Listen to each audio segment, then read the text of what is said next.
Well, good afternoon. So we all rise for the pledge.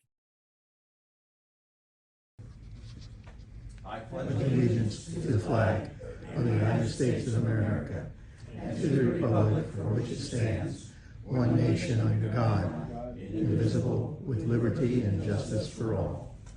God bless America. God bless America, land that I love. Stand beside her and guide her through the night with the light from above. From the mountains to the prairies, to the oceans white with foam. God bless America, my home, sweet home. God bless America, my home, sweet home. So everybody knows who our speaker will be today. Well, Tom will get to you in 1 minute. Certainly looking forward to it. I guess, Barb, if you have some inspiration, we could all use a little. People wonder why I give so many compliments to strangers. I'm not being fake, and I'm certainly not looking for people to like me. So when I pass someone and notice something I like, I just say it. I love those shoes, great hair, your eyes are beautiful. Why? Because life is hard, and this world can be a downright place. Some people are plain mean. You never know how much a few kind words could impact someone. You never know what hell they're going through. When you put positive vibes out into the universe, you, my friend, become a happier person. Just remember that giving random compliments may actually change your life, but more importantly, it will no doubt change someone else's as well. And I'm reminded of a time that I was going through the grocery store, and like I always do, I went down one aisle and up the next and down one. And I kept coming face to face with this one older gentleman. And I would smile at him, and he'd smile back, and then we'd meet each other in the next aisle, and we'd smile again. About the third aisle, he stopped me, and he said, "I have to tell you how much your smile meant to me today." He said, "I come here all the time and nobody ever greets anybody. Nobody says hello. Nobody smiles." And he said, "We had a connection and I want you to know that I appreciated that." Now that happened to me many, many years ago, but it's something that stuck with me. All it was a smile, and it made a difference. So without any further ado, why don't we get our speaker up there? Tom, you're certainly no stranger to our club. We look forward to your talks, so I'll turn it over to you. Well, while he's getting that up, as you know, I've morphed from being a charter school starter to an author over the last few years. So you've heard me probably too much, I said, but what I have now, I started writing when I was past the age of 70. I wrote my first novel, which was published in 22, which I talked to some of you about it the last time I was here. But then as I continued to write, I said, why not begin a series? And I will tell you, I'm a big fan of the James Bond novels. In fact, my wife and I just got finished watching all 26 movies over the course of the last year. So in a detective series, you have the same character who begins to move on. And as you can see there, I have 3 books published already in the series, and I have 3 more on the way. So where I'll go after that depends on the good Lord keeping me on this part of the earth. So you were here, you heard me talk about my first book, Death Among the Pines, which was based on my experiences as far as in South Jersey is concerned. Okay, yeah, and this book took 10 years to complete, and it was based on my life in South Jersey, and I spoke quite a bit about that the last time. The next book in the series is called Death on the Bayou. And I have the same villain, not villain, protagonist, who B.J. Gleason, and I've traced him through all 6 of these books so far. And one of the things you have to be careful about when you're writing is keeping the character the same.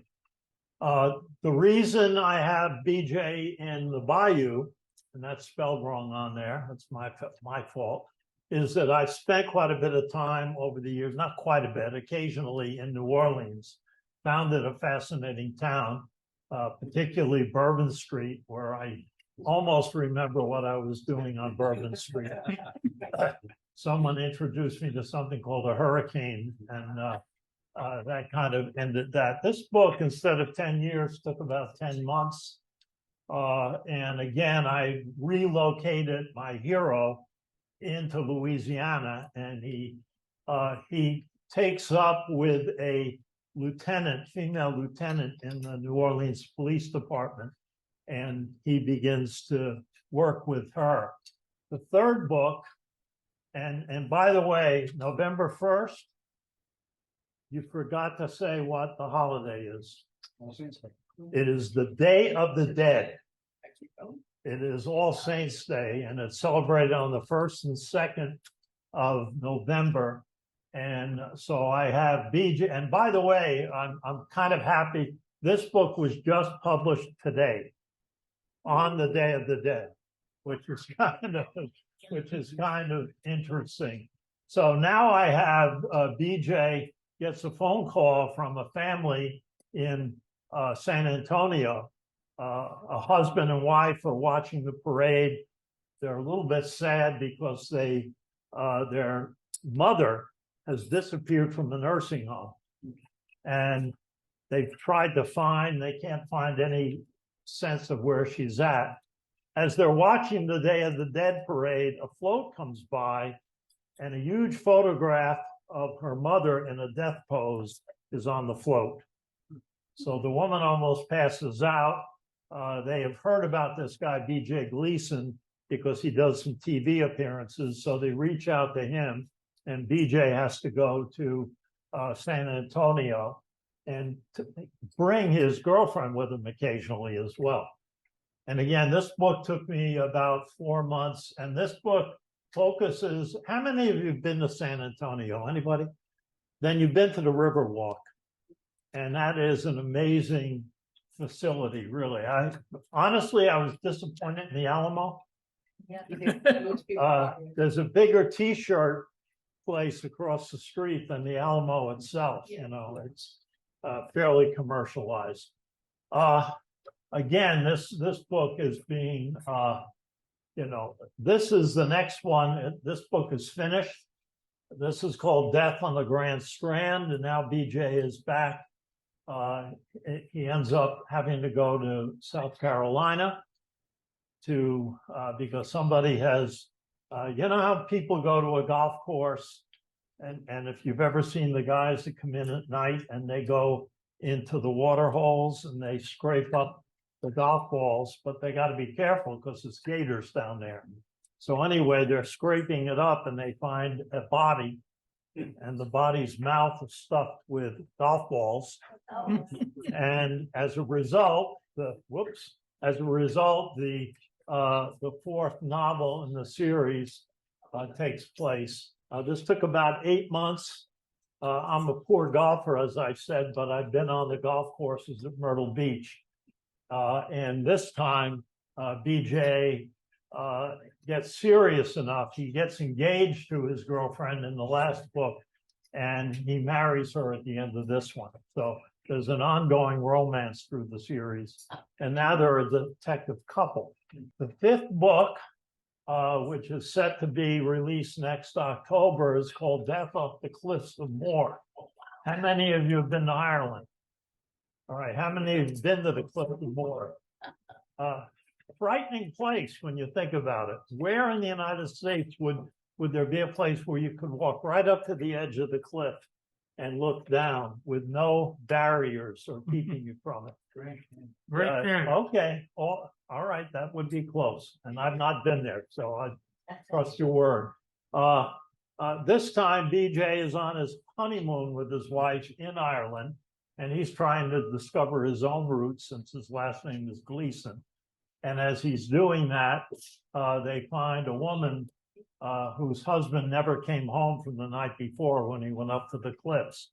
So there's a series of disappearances of men who are over 60 and have been divorced once, falling off the cliffs on 3 consecutive Sunday nights.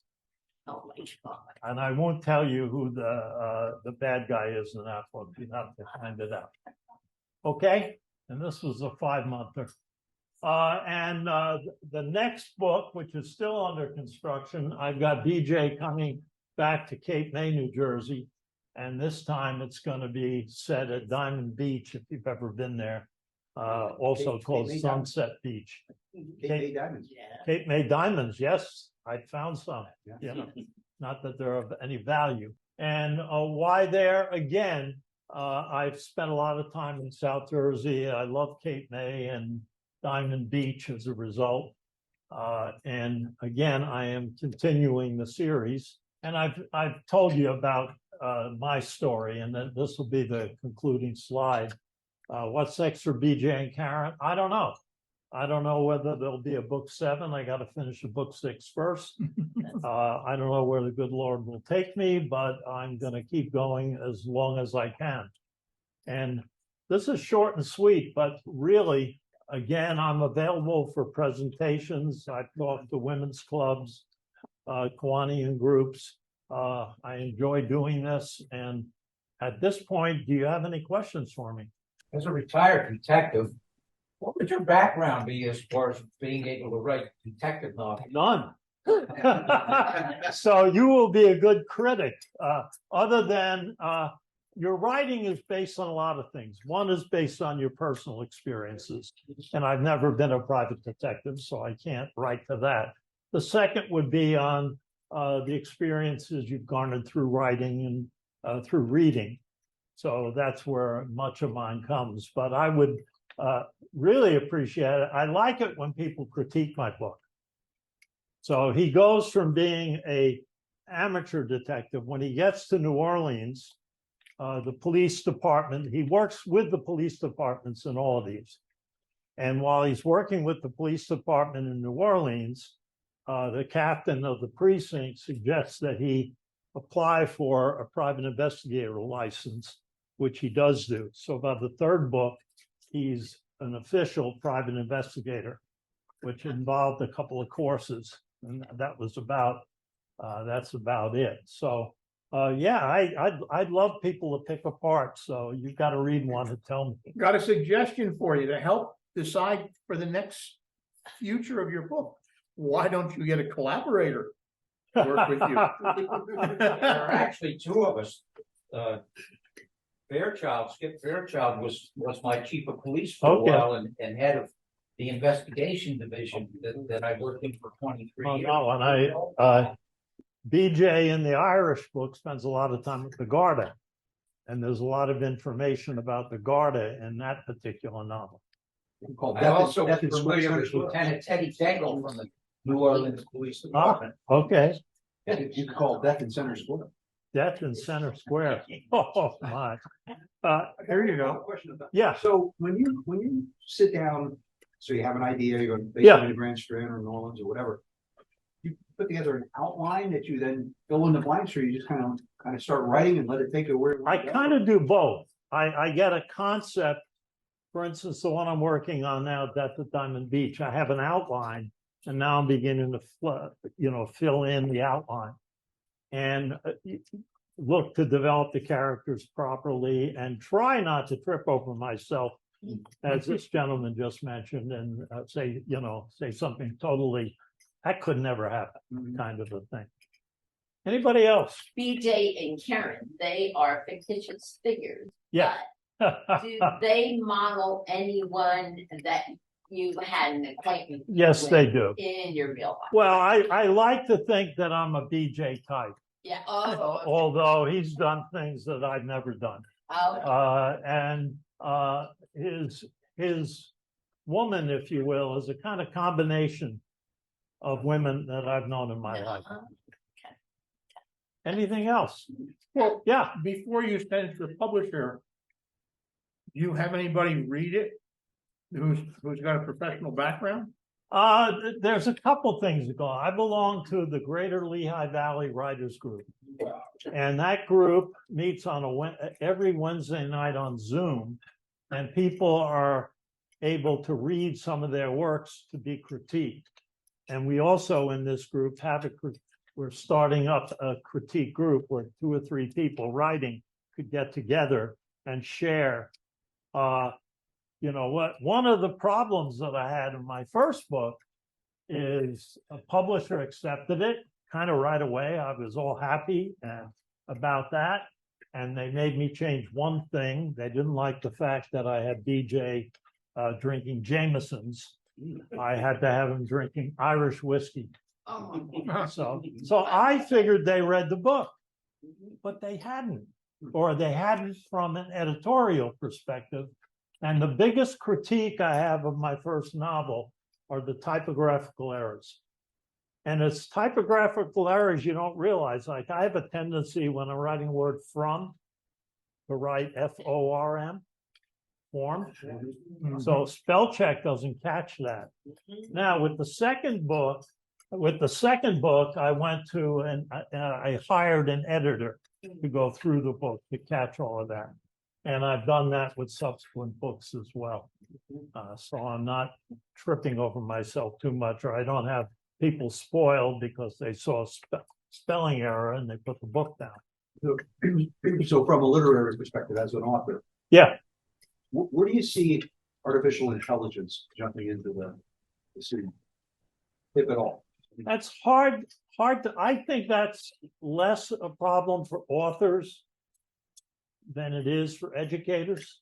I mean, a kid, I'm teaching college right now, and a kid could actually write a term paper through AI. Now, honestly, I use AI, Chat GPT.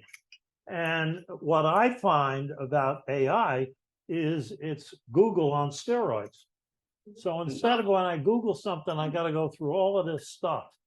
But when I go to Chat GPT, it summarizes it all, bang, in a minute. So it's like any other invention in this world. It's either going to be used for good. I heard on the radio this morning that in England, they've developed through AI a process for identifying a rare form of breast cancer and treating it. And AI did that. You know, there's good stuff and bad stuff. I think the part of the actors' strike and the writers' strike in California had to do with AI. Did you ever suffer some writer's block? Yeah, I do. But see, I write when I feel like it. And that's the nice thing. I tend to write. My wife's a bit disabled now. She goes to bed a little earlier. So that's when I get up and I write. And sometimes I write. Sometimes I'll pay a bill, play a game on a computer. So it depends on how things go. Okay, well, thank you very much for having me again. And I enjoyed being here. I have a couple of books with me. If anybody wants a signed copy, I'll be glad to oblige them. So thank you. Thank you, Tom. Thanks, Tom. Which is your favorite book? What's that? What's your favorite one? What's your favorite book that you wrote? The favorite book is the one that just came out today, and I don't have it. Okay. Well, I like to feel that the books get better, you know, so I would prefer Death on the Bayou over Death on the Pines right now, because I think I get better as I write more. Somebody might disagree with that, but Well, we'll keep looking for your new books to come out. thank you. Thank you.